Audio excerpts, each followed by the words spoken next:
Hey everyone, so as an actuary, a mathematician and an investment researcher with over 10 years experience, I've always been looking to better understand the world we live in. That's what led me to systems theory, as I believe it's one of the best ways to describe our world. So in this series, I'm going to be discussing the different elements of systems theory and how they can apply to your life. So let's get into it and talk about scale.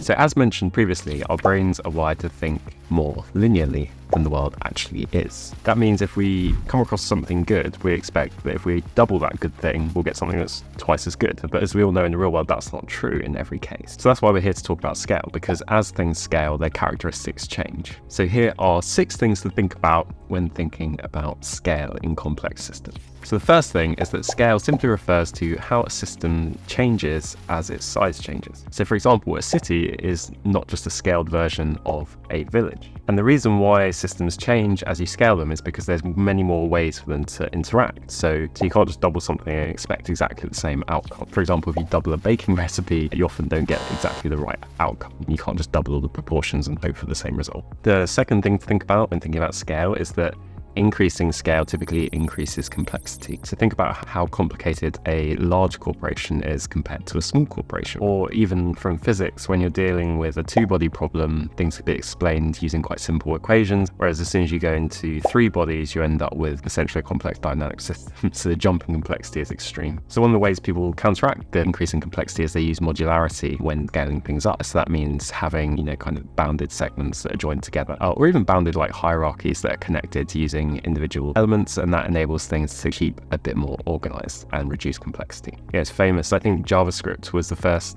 object-oriented programming language, and that used the idea of being object-oriented was that you had the modularity in the code, so you could basically prevent it getting too complex by separating the bits of code and going in and fixing the ones that you need to. The third thing to think about when thinking about scale is that sometimes you can get economies of scale, and that's the systematic savings you get when things are increasing in size. And a classic example of that is if you scale an animal, so you scale an animal, let's say make it twice the size, then you only need a 75% increase in food to sustain that animal. So the increase in the amount of food that's required is less than the increase in the amount of size of the animal. And that's called sublinear scaling, which is slightly less rapid than the straight linear scale. And so what you find is that some sublinear functions kind of tend off to 0, but they look like they're kind of bounded, so they kind of curve off over time. So number 4, which is the opposite of that, is the increasing returns to scale. And that's the case of scaling that's experienced by cities, for example, and their economic output, or the wealth of an individual. And this is called superlinear scaling. So you might want to put this to work because you might recognize that if you're creating a research network, the addition of extra individuals to that research network can increase in,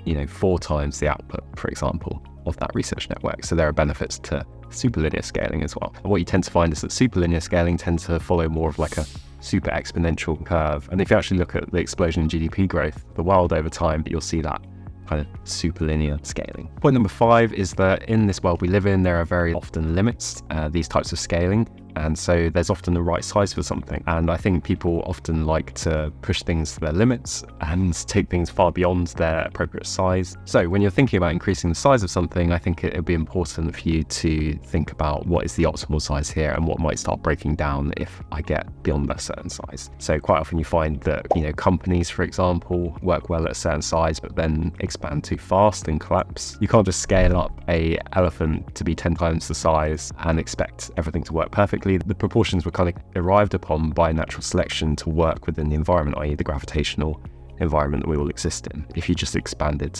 the size too quickly, then its legs wouldn't be able to hold up its weight. And interestingly, if you look at one of the biggest dinosaurs of all time, Gigantosaur, I think it's called, the legs are just enormously thick, and that's to basically prop up the immense weight that it's having to hold. And then point number 6 is that things that are very large can be quite fragile and vulnerable to some sort of exogenous event. So, think about a company that got too big and wasn't able to adapt in time to the new environment. And also bigger animals are more vulnerable to extinction. So basically bigger is not always better, and it can help to be small and nimble. There we have it. They were my 6 things to think about when thinking about scaling complex systems. I hope you enjoyed this video. If you want to hear more from me, don't forget to check out this video.